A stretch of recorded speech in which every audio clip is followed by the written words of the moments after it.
Hey everybody, Stepan Hovnanian for Google Plus Business Spotlight. Welcome to this week's show. We're really excited to have you here. And before we bring in our guests, plural, I want to just say hi to everybody down here in the panel. How are you today? Ben Fisher from Steady Demand, my co-host every week. Excited to see you here, buddy. Happy Wednesday, everybody. How's it going, Stepan? It's going great. I feel like I've seen you before. Gosh. Just a little bit. Yeah. Last week, Ben and I would say the man were over in Vegas. We had a great little company retreat. Got a bunch of cool stuff related to Google Plus coming out, but that's not what we're talking about today. We're actually talking about it next week. In the meantime, we want to talk today with our esteemed guests, and we're going to introduce them right now. Martin Shervington and Stan Bush from Plus Your Business. How are you guys doing today? Doing great. It's a wonderful Wednesday. It is. Glad to be here. Thanks for the invite. Please, thanks for joining us. And I know you guys are busy. You got a lot of stuff going on over at Plus Your Business. And you know what? Why don't we just launch right into it? Real quick though, those of you guys watching live or on a replay, if you care to share the YouTube video, blog post, event page, whatever you want to do, we'd really appreciate it if you use the hashtag #GPLUSSPOTLIGHT. That helps us track it. And go over to gplusspotlight.com, sign up to our email list to learn a lot more about the show, this week's guests, upcoming guests, Google Plus tips, the whole 9 yards. But I brought that up because of the whole hashtag thing, since that ties really nicely into Plus Your Business and what you guys are doing with these quests. So that's the topic of our talk today. And now I'm going to turn it over to you, Martin and Stan. Tell us, for those of you who aren't familiar with Plus Your Business, give us a little overview, and then we'll start talking about these quests. Yeah. Thanks, Stefan. So Plus Your Business is a community on Google Plus. We've got around about 10,000 people. In fact, this week, I think we'll have the 10,000th member.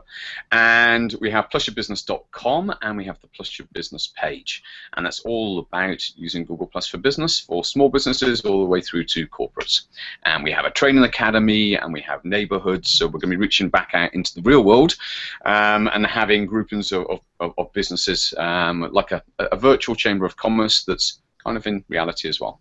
That's what we're up to. And Stan is one of the people who are at the front and has been supporting me a lot to build it over the last, a few months now. And it's coming on well. So over to Stan to say what he does. Yeah, I'm just real excited about fixing to hit that 10,000 number. I think that's a really landmark thing for us, and I'm really glad to be a part of it. And I appreciate you guys inviting me, because to hear Martin talk about how he designs these quests and what he does is one thing, but as he said earlier in the green room, I actually got to sit and watch him create one. And if they ever share that video, I'm going to be just my mouth will be hanging open and looking like that the whole time. So it's a really interesting stuff, and he does a great job on that stuff. And I'm more of a let's everybody go have fun and do this quest and keep everybody on that part of it is what I do as far as quest do. Well, you do a fantastic job in the community as well. Thanks. Notice, you do welcoming new members and just kind of guiding the conversation there. So really, it's a fantastic part of community management in general. And hats off to you. I know it's got to be a lot of admin, which I'm sure we're going to talk a little bit about that related to the quests, but just overall, you guys are doing a fantastic job. 10K members, way to go! Congratulations. I will say one thing, Stan. You are a community ninja. I'm just a guy, man. I'm just a guy that shows up and says, "Hey, let's go have fun," and because that's the main thing. That fun and learning. Staying on that serious side of this is how this works, and. Exactly. But I thank you for all those kind words. I really do. No problem. So, Martin, I have a question for you. So, you started the actual Star Wars Tuesday back in the day, right? Back in the day. Back in the day. So, Yeah. could give us a little bit of background. I didn't know that you started Star Wars Tuesday, but when you first started doing these hashtag quests or experiments, did you really start them out with the intention of them being kind of research models or even experiments, or was it just kind of like, oh, this sounds like fun, nobody's doing it right now, so let's go ahead and start up a theme? Yeah, so for Star Wars Tuesday, we, back in the day, remember it so well, we were we were playing a lot. And myself and Linda D and George Sepich and Richard Woodin and there's such a big crew of people, and we just go, what can you do? What can you do on here? And to get something going in a day is one thing, and we can talk about the process that we use for that. But a weekly trend takes a while, because people have to build up trust that this is something that we do, and eventually it goes beyond you having to do anything. It just happens, and that's where, you know, Star Wars Tuesday is just one example as a case study. You know, that's where it's been. So sometimes I'll stay away. Like yesterday, I didn't post anything. I was like, does it trend? Oh, it trends. Okay, so I mean, it's got nothing to do with my direct influence that it happens. Now that happened probably after about a month of activity. But to start with, people need to know this is what we're going to do. You know, as part of a group, it's Tuesday, we're going to do Star Wars stuff. So there is a process. And in fact, I've got a case study. I haven't published that one yet, but I will, on how Star Wars Tuesday came about. But around about the time, Ben, there was another one which is published, which was William Shatner Wednesday.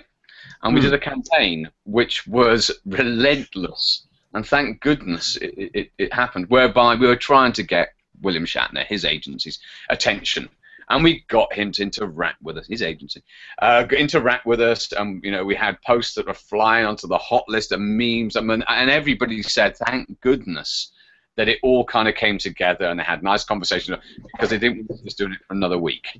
It was kind of like, it was brutal in the stream. Because we had so many people, we had hangout rooms where people were coming and going and getting involved in the memes, and we had, T.J. Hooker and all the Star Trek staff and anything to do with Shatner that was going. But this is what you're doing: you bring a group of people together.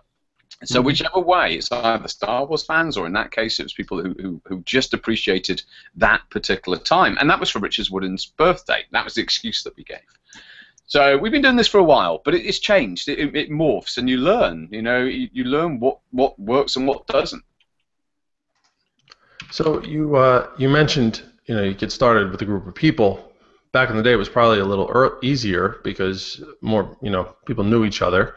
But now I see now that, you know, you typically put a call to action, like who wants to be part of something exciting that's coming up. So is the circle building process sort of an essential, or do you think this could happen organically just through maybe related hashtags? I would say that everyone needs to know what's going on. So the way that I do it, I build a mini tribe for a period of time. So very much Seth Godin, commission marketing, who wants in to something. Just to start with that. And then I send a private message that says, well, this is what we're up to, and all the appropriate disclosures then are there, and then you find that those people are part of something. They belong to something for that period of time.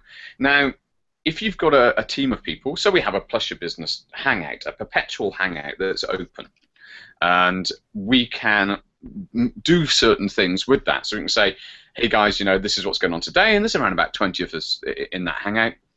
So you can mobilize activity, but what you'll find is that now, to get stuff trending, you need more than 5, 10, 15, 20 people.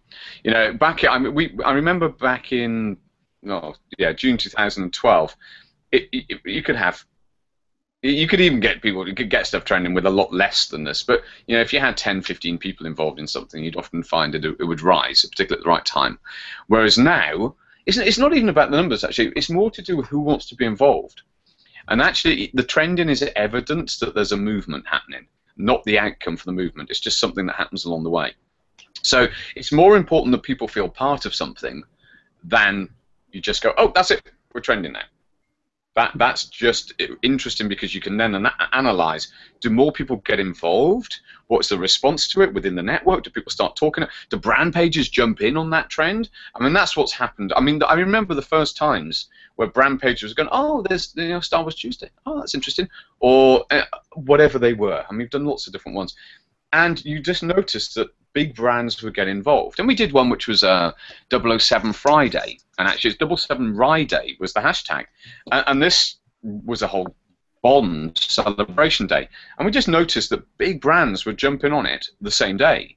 And it's like, all right, so that's how this works, is that people recognize it. They look at the hashtags, they decide to find appropriate content and get involved. So that's gone from that initial seeding, whether it be in a Hangout or a text-based Hangout or a circle build, it extends out of the network, out of your network. So do you think it's more that people are more getting involved? I mean, from your observations, do you think people are more getting involved because for the fun of it, or other intentions? I think that part of it. Well, let's pass it to Stan. What do you think, Stan? Well, my note here was that, you know, it was whenever we start a quest, I create a perpetual hangout, and people all get invited, or they all come into this hangout, and there's a lot of hello, hello, hello, hello, and after the initial, you know, like a lot of hellos and saying hello to each other and hi Bob and stuff like that. Then we get down into, you know, usually like a community. I'll build a small community outside of the hangout. But we never. I was laughing because you guys were talking about trending, and I can tell you for a fact that we never talk about it. The people who are involved in the actual quest, it doesn't even fall. It's not even in our language unless somebody comes up and says, y'all know we're trending, and we go, oh, that's cool.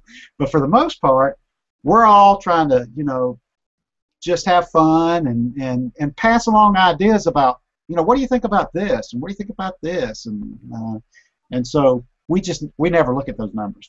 We don't do that. That's not what we focus on. We focus on making sure that everybody's, you know, having fun, because people will do things that are fun. They won't do things that are unfun.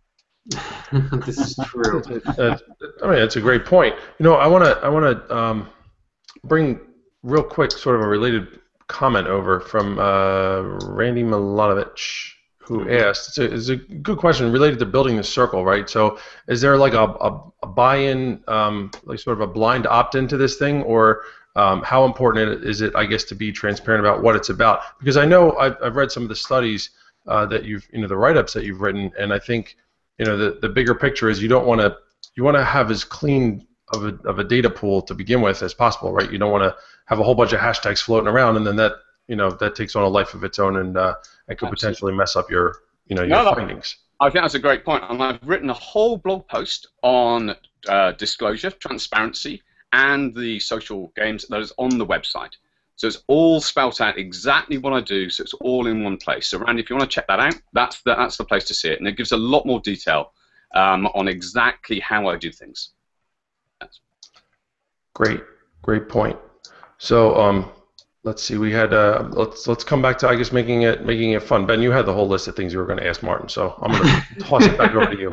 Well, you know, and it's kind of so there is a question actually that kind of dovetails into that, and that is okay. So you know, if it's all about fun, you're in a hangout window, and it's kind of everybody's tossing some ideas back and forth.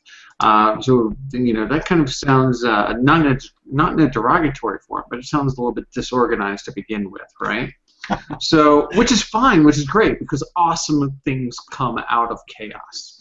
But the question is that once it becomes official, and it's like, okay, we are doing plus the Zuck. This is getting started. You know, Martin, you go ahead and you start your post. You start the ball rolling. Hey, who wants to be involved in this? This is the idea. Here's the image for it. Whatever the steps are that you're taking, right? Do you then at that point? And each time is different, and I think that's the thing. Which is why I've written up on a blog post. Every time is different, and it's the generalizations are the same. I build a circle, I send people a private message, but the reason why I even put the nature of the private messages, I even publish that and give people links to it, just so they can see exactly what has happened in the background. But every time is subtly different, depends upon the nature of the quest or the event. So actually, that brings up a whole nother question, and that is okay. So being that the nature is different for each one of the quests as far as the structure goes, so is there any kind of research that you're putting behind that changes those different variables, I should say?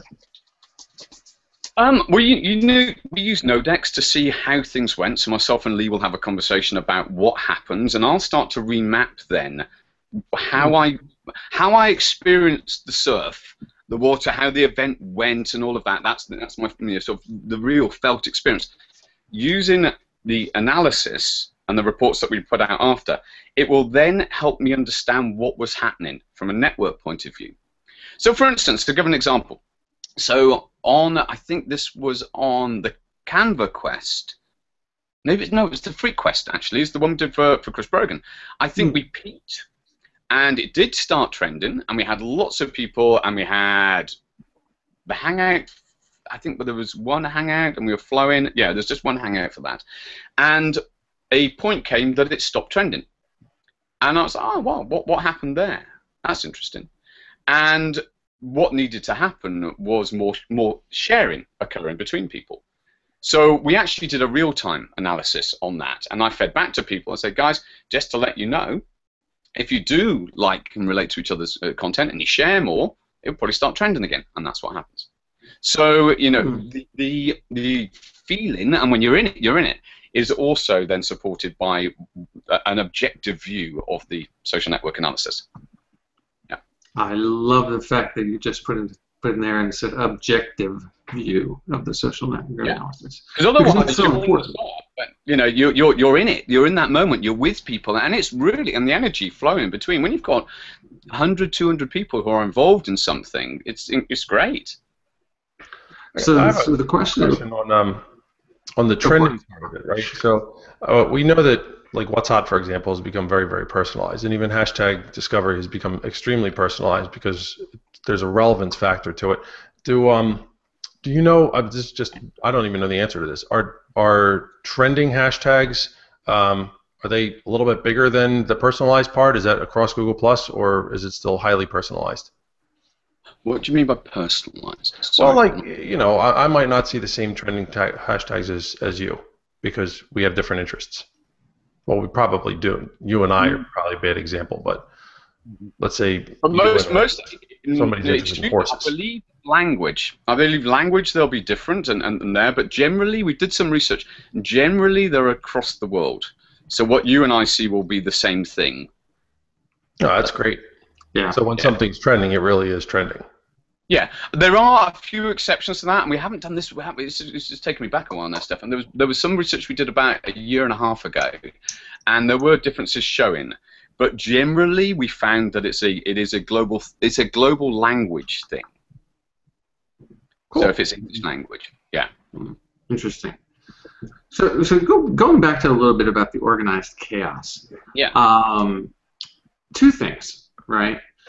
So because it is organized chaos in a social world, do you have any kind of mechanisms to put certain types of controls in place? Whenever you're running an experiment, whenever you're documenting an experiment, even if it's a dynamic experiment, you still need to document it to learn from it so you can continually improve or, even better, recreate when possible. So I guess it's kind of a two-part question, and that is, you know, first of all, A, do you put in controls, and what type of controls? And then B, how do you kind of document what's going on? What makes you choose that, okay, this is a documentation point? Yeah.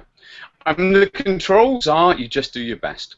That's the control, is that you just, you know, in terms of the processes, I've got everything documented that then gets given to people on all the historic campaigns and can give people back. The promise is I'll show you how it's done, and I'll show you what it means, and that's where the social network analysis comes in, and that's my approach to the community, and that's the trust building approach, because otherwise people go, oh, you know, I'm not sure what's going on. There's just doubt and uncertainty. So that's our way of doing it. Show you the process and show them what happens.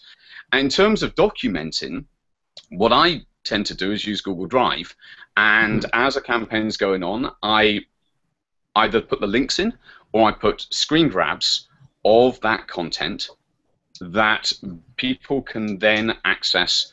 I can then put it on the website. Lee can add more content in if it's for Nodex, for Lee Smord.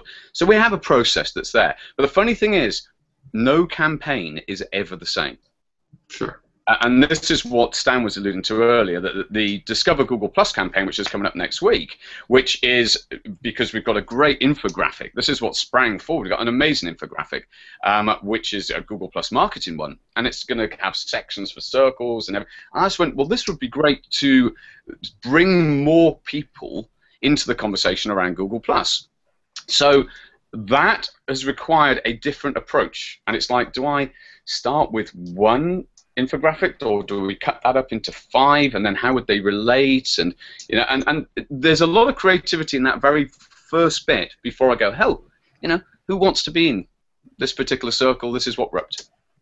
Gotcha. Right, because you want to make sure that all roads lead back to something that either A, you can control, or B, that has a measurable benefit to you. I mean, it could be whatever it is. It could be with the client. It could be, it could be your own website, be opt-in, it doesn't matter, but whatever that is, the whole reason for doing this is so that you can trace it back to something and say, okay, this worked, or it didn't work, or maybe here were the places where we could have done better. But if you don't have that point B, and all you're going to do is just put a whole bunch of stuff out, then you have no idea where you're going with it. Well, the one I say is that if you look at the free quest that we did for Chris Brogan's book launch, we're not tracking how many books he sold from that. I'm not getting paid for that. I'm doing it because I value the relationship. And it's fun and brings people together, and it's play. So that is a very different intent. Now, sometimes there may be an SEO benefit to these things, and purposes of running campaigns, slightly different campaigns. But if people want to, discover Google Plus, there's going to be an SEO benefit to that. And so that's something which is built in. Now, what I would say is that it's worthwhile talking about being paid and not being paid. I know that you got that one there, Ben, because I value more the case studies than I do being paid for this. If Guy Kawasaki had come along and said, right, I want you to the Canva cast and I'm going to give you this and that money, I would have said, no, I'm doing it for free. Because I know the relationship that I have with Guy, he takes my call, he's really supportive, and I wouldn't consider being paid. So what do I have to do? Create a fun experience, tell people that this is the private message, this is because I'm supporting Guy and Peg, and then show people all of the analysis. We're still to bring that out. Lee's going to bring that out. That then keeps the promise. Now, for just about everybody, they're going to feel that they were part of something, and hopefully they've learned. And we take with Canva, a lot of us are using Canva because we love it, and the images we're creating are so much better. So that's something which, at the moment with the case studies, that's far more valuable than looking at trying to earn from doing these campaigns. Oh, absolutely, and that kind of dovetails into another question, and that is and by the way, that's great. Thank you, Martin, for being transparent about that. I mean, we know that's what you're all about, obviously. It's not just about the money. It's about learning. It's about the experience, and more importantly, it's about teaching. And that is so today, if you had to give 2 bits of advice for a small business or anybody who's watching the show or is going to watch the replay, 2 bits of advice on how they could start their own quest. Possibly even rope you guys in and get you involved. But how can a business start their own quest for their own business objective? Just pick a business objective and kind of how could they get started down that path of their own quest? Yeah. I think the starting point is to build the relationships on Google+. It's not about the quests. It's not about the campaigns. It's about the relationships. It's about the people, and create an enjoyable experience. I've said before, make it about them. Whoever the them is, they're your community members. Create content for them, have hangouts, spend time, and if you do that, you build relationships, and that is more important than thinking in terms of quests, because quests almost becomes a little bit outcome focused if you start with that in mind, whereas actually the stages that you have to go through, and once you've got a network of people and a community, more important than the network, because you can have a network of hundreds of thousands of people, but what we're really talking about is maybe a couple of hundred people that relate. That's what you want. And if they don't relate, it's okay. They can find other people that can relate. They're not your tribe. They're not, for that period of time, or maybe not ever. So build the relationships, the ones that matter most to you, and love what you do. That's really the starting point. I would like to address this thing about disorganized chaos, that kind of thing. There's really not as much of that as you might think, because the number one thing for me, Martin has a different, you guys have a different mindset about what's going on and everything, but for me, the whole purpose is to try to help as many people as I can in that short period of time, because there is a ton of people that come into those quests that don't know how to do a hangout. All they know is that this bell is going off, and they've got more little numbers up there than they've ever seen. Saying you've got notifications with Mr. Jingles, and so I always have kind of it's not a written in stone plan, but I have a plan that says, okay, this is what we're going to do. I very rarely get to actually participate in the quest as far as putting information in and doing posts. Most of my time is spent going, okay, well, do this, and this is how this needs to be done, and keeping everybody fired up and stuff like that. So it's really not. I mean, I appreciate what you're saying about disorganized chaos, but it's really. There probably is. I think Stan's right there. I mean, there's a lot less chaos than you may realize. Yeah. The chaos is simply in the moment engagement, and you don't know what's going to happen, and you flow with it. But there's a process, and the process usually is being very well thought through as to what happens. So you look at the Plus the Zuck one. There was a big post that I created that nobody knew that I'd created, and I had that. Then I could bring it back 2 o'clock in the afternoon, and that was another wave, and that then has another 100, 150 shares, and so on. And that was all set up, but I wasn't guaranteed to use it because I wasn't certain whether the timing was going to be right. I had to feel it. How was I? And they're quite exhausting, these things, because there's so much engagement. It's really exciting, and everyone's part of it. You're there going, yeah, and you're connecting with new people, and you find the ones that are willing to play, and hopefully you come out of it, and everybody goes, do you know what? I like you more because we've played together. This has been fun. And then you have the learning, and then because I'll tell people the process and show that the social network analysis, for those that like that, they can have that as well. So there's a structure, but you don't know what the wave's going to be like until you get on it and start surfing. But you know you're going to be on a wave, and you might take a second wave if they're there. Well, and that's the beauty of it and I didn't mean the disorganized chaos in a derogatory meaning, by the way, Stan. But it's a social and campaigns and virality is disorganized chaos, right? So, but what you're doing is you're taking that concept, that idea, and you're bringing it into an organized fashion. You're still letting it grow on its own, but you're kind of starting to control that chaos, and that's what experimenting is all about. It's about trying to control that chaos just a little bit, just enough. Yeah. And then letting it continue on itself. And that's where controls come in, little controls come into play, and then documentation, etc.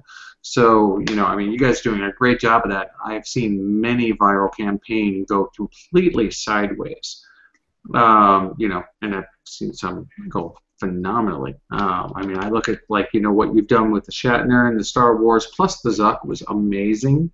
And of course, crafty cooking. Everybody's still talking about crafty cooking. So really kind of can't wait to see what Discover Google Plus is going to look like. I want to say something else about Canva Quest.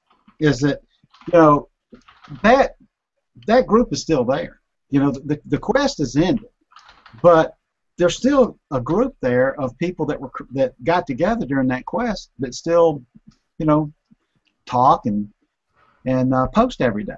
And so, and how much they love that app, and that's the thing is, it's been an awareness raiser, and Guy and Canva and Peg, they benefited out of that. That's cool. And I've said, I value the relationship. That's great.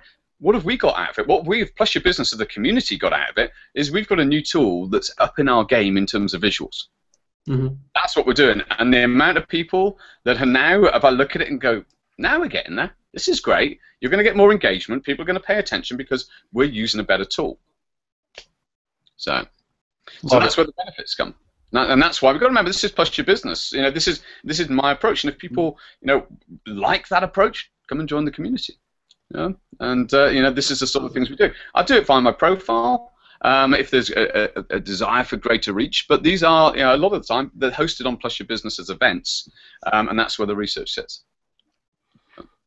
Yeah, well, it's also a little more. It's got to be a little more controlled at this point too, because your Plus Your Business page has more of a focus, Whereas you've been around for so long, you've attracted so many different types of people for all the different kinds of posts that you put up and whatnot. So it's a little bit more targeted, a little more focused, probably more manageable too. Would that be true?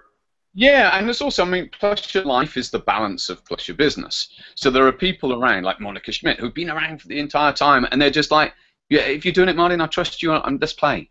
And they get involved in things like Search Plunk, which was, it's another thing that we've done. And people that wouldn't be in Plus Your Business because they're not using Google Plus Business would feel excluded unless I did it in that way. And it has greater reach, so more people can see it that don't necessarily know me yet. Interesting. Awesome. Here's one last question. Yep. Sorry, that I would have it. We're getting on a real good vibe when we start talking at the same time now.